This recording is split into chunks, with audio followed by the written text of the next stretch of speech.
आज world environment day के इस मौके पे हम आज अरुण विहार कम्युनिटी सेक्टर 36 नोएडा में अपने हाथ में नर्चर गुडफ्रेश ऑयल का ये ब्रांड का स्टॉल एग्जिबिट कर रहे हैं। आज यहाँ पे हम हमेशा की तरह यहाँ पे फ्रेश ऑयल एक्सट्रैक्ट कर रहे हैं। आपके सामने आज मैंने निकाला है coconut oil.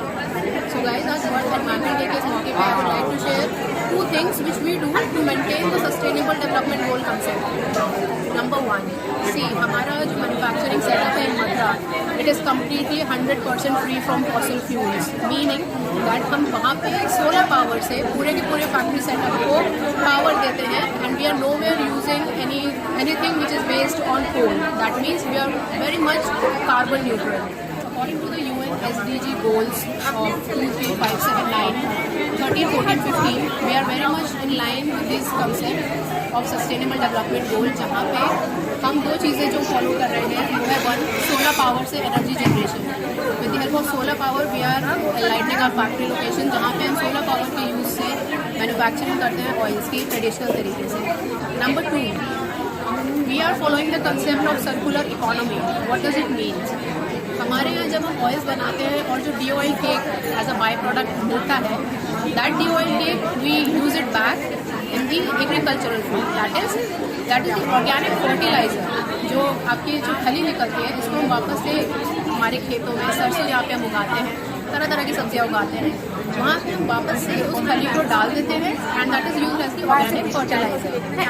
So guys, this is one of the thing which I would like to share कि वर्ल्ड एनवायरनमेंट डे पे छोटे से कुछ स्टेप्स हैं जो हम अपने तरफ से ले रहे हैं ताकि एक अच्छा एनवायरनमेंट हम मेंटेन कर सकें एंड एक तरीके से सस्टेनेबिलिटी के गोल को हम अचीव कर सकें.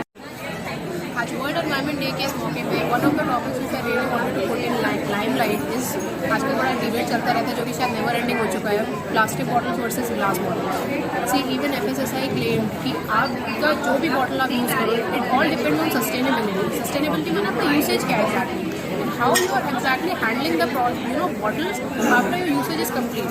मतलब the basic concept of reuse, reduce, recycle. ठीक है, हर किसी का अपना पर्पस है, चाहे आप प्लास्टिक बॉटल यूज़ करो या ग्लास बॉटल्स यूज़ करो. You can't really go around say कि भाई ग्लास बॉटल्स एक मैजिकल चीज़ है जिससे कुछ नहीं होता. ऐसा नहीं है. इवन एनवायरनमेंट आपका ग्लास बॉटल से इफेक्ट होता है. The transport in which you are carrying this glass bottles, इतना हैवी होती है बॉटल्स, आपका कार्बन न्यूट्रल वाला कंसेप्ट तो वहाँ से चला ही गया. बस कार्बन एमिशन उस केस में वहाँ पे पूरा हो जाता है. अगर आप एक जगह पे किसी चीज़ को प्रिजर्व करने की कोशिश करो बट देन दूसरी जगह आप कार्बन एमिशन कर रहे हो, ग्रीन हाउस गैसेस का. So you can really go around saying कि भाई ग्लास बॉटल से तो कुछ होता ही नहीं है. इवन ग्लास बॉटल में भी केमिकल लीचिंग ये सब का प्रॉब्लम आता है with time. Same goes with plastic bottles also. But the thing is everything comes down to one factor, that is sustainability. कि भाई आप किसी चीज़ को कैसे यूज़ कर रहे हो, कितने टाइम तक यूज़ कर रहे हो और उसका फिर वापस से रिसाइकिल कैसे कर रहे हो. That is one of the thing which I really wanted to put in light. And this is one of the thing which even FSSAI claim कि भाई आपका जो भी यूसेज है प्लास्टिक बॉटल का है या ग्लास बॉटल का है, आप ये देखो कि उस पर्टिकुलर बॉटल में आप कितने टाइम तक सामान को रख रहे हो और देन उसको कैसे आप यूज़ कर रहे हो. एंड देन आपको ये बस चेक करना है कि उस चीज़ का रिसाइकलिंग कैसे हो रहा है, वापस से उसको रीइंट्रोड्यूस कैसे कर रहे हैं अपने एनवायरनमेंट में. So that is one of the things which I really wanted to talk about on this World Environment Day. So guys, sustainability और usage, यही 2 चीज़ें जिसका हमें ध्यान रखना है और हमारे एनवायरनमेंट को प्रिजर्व करने की अपने लेवल में पूरी कोशिश करें.